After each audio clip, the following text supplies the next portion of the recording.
नमस्कार दोस्तों, आज का जो हमारा विषय है वो है शब्द और आपकी जो सुरती है, इसको कैसे एक करते हैं, कैसे उसमें मेल करवाते हैं, क्या उसका रास्ता है, क्या संतों ने इसके बारे में बताया हुआ है, शब्द क्या है और सुरती क्या है, इसका भेद, इसका रहस्य, वो आज हम इस वीडियो में आपको बताने जा रहे हैं। क्योंकि जब भी आप कहीं से भी गुरु दीक्षा लेते हैं तब आपको कुछ नाम जाप करने के लिए मिल जाते हैं। एक नाम, किसी को 2 नाम, किसी को 5 नाम, किसी को 10 नाम। वो उन नामों को जपता है, लेकिन वो सबसे पहली स्टेज होती है जब साधक बेसिक स्टेज पे होता है। उस नाम के जाप से ये भी हो जाता है, कुछ सिद्धियां भी प्राप्त हो जाती हैं। कहीं बहुत ज्यादा अगर उन मंत्रों को जपते हैं तो वो सिद्ध हो जाते हैं, तो मन वांछित फल भी मिलने लग जाते हैं, लेकिन वो परमात्मा की प्राप्ति नहीं होती। वो आत्मा अपने आप को, स्वयं को, उस परमात्मा को नहीं जान पाता। सिर्फ एक, जैसे एक बच्चे को वो बहुत रो रहा है तो उसे खिलौना दिखा दो तो चुप हो जाता है और खुश हो जाता है खिलौना देख के। थोड़ा और खिलौने उसको 2-4 और ले दो और खुश हो जाता है। ऐसे ही जब आप नाम जप करते हैं तो आपको कुछ शक्तियों का अनुभव हो जाता है, कुछ प्राप्त भी कर लेते हैं, लेकिन उस परमात्मा से आप नहीं जुड़ पाते। उस जो शक्ति है, परम शक्ति है, उससे नहीं जुड़ पाते। उसके लिए आपको कोई जाप नहीं करना पड़ेगा, क्योंकि उसके लिए तो कुछ करना ही नहीं। कुछ करेंगे तो कुछ क्रिया होगी, जबकि ध्यान में कुछ नहीं करना होता है। एक होता है श्रम करना, मीन्स कुछ कार्य करना, एक होता है विश्राम करना। तो आपको विश्राम करना होगा, उस विश्राम की अवस्था में जाना होगा जब के नाम अपने आप को बिल्कुल डिस्टर्ब नहीं करना। क्योंकि कबीर साहिब ने भी कहा है, मेरा साई मुझको भजे, मैं सोऊं पैर पसार। तो सिद्धि के पीछे मत भागिए, उस परमात्मा को पाना है। वो एक परमात्मा जिसको आपने पाना है, उसको अब पाने के लिए भी आपको कुछ करना नहीं है। हम लोग भगवान को खुश करने के लिए बहुत से चीजें चढ़ाते हैं। जो भोजन खाते हैं वो भोजन चढ़ाते हैं, वो फल चढ़ाते हैं। उन्हें ये कुछ नहीं चाहिए, उन्हें भाव चाहिए, क्योंकि ये तो सब उनका ही है। आप जल चढ़ा रहे हो, वो उसी का जल है। आप भोजन खा रहे हो, वो उसी का भोजन, उसी की धरती से पैदा हुआ है। आप फल दे रहे हो, फूल दे रहे हो, वो उसी की धरती में, उसी की शक्ति से वो बना है, फला फूला है। उसी की शक्ति सब कुछ हुआ। तो आप देने वाले कौन हो? क्या उसको दे सकते हो? क्या चढ़ा सकते हो?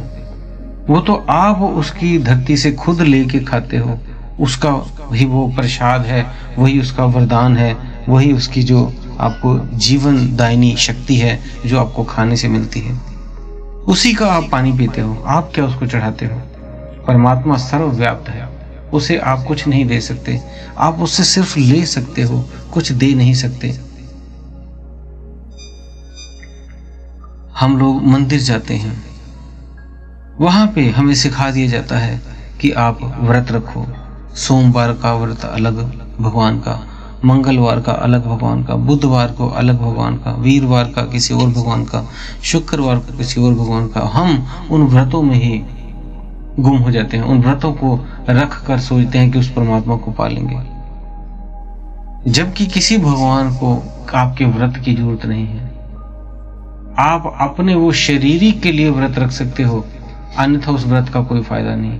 कि आप सारा दिन सोच रहे हो कब शाम हो, कब शाम हो, भोग लगा के हम भी खाएं, भूख लगी है।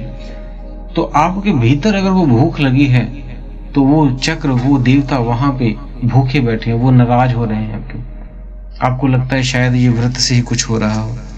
हम किसी को वो नहीं कर रहे हैं कि आप ना करो, अपनी इच्छा अनुसार करते रहो, लेकिन परमात्मा की प्राप्ति का कुछ और मार्ग है। ध्यान की बहुत सी विधियां लोग प्रयोग करते हैं, तो जरूरी नहीं वो सारी विधियां आपके लिए ही हैं। आपने देखा होगा महावीर जी ने जो उनको ज्ञान प्राप्त हुआ, वो खड़े खड़े ध्यान उनको प्राप्त हुआ।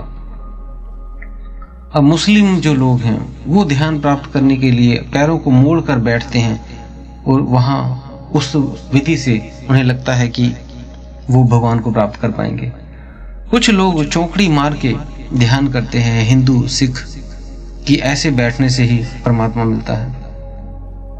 और बुद्ध ने तो सिर्फ तारे को ही देखा था और तारा देखते देखते उन्हें ज्ञान हो गया था।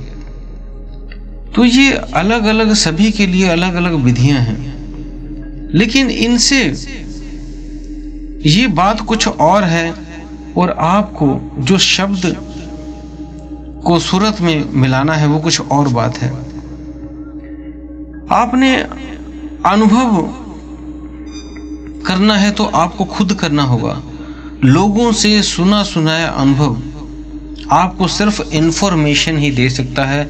आप इंफॉर्मेशन ही कलेक्ट कर सकते हो और उस इंफॉर्मेशन से ही आप किसी को दोबारा बता सकते हो, लेकिन उसका अनुभव नहीं कर पाते। और जब तक आप अनुभव नहीं कर पाते तब तक वो व्यर्थ है। जिसको प्यास लगी है उसको पानी मिलेगा तभी उसकी प्यास बुझेगी। ये नहीं कि प्यास किसी और को लगी है और आप उसके साथ वाले को पानी पिला दो तो क्या दूसरे की प्यास मिट जाएगी?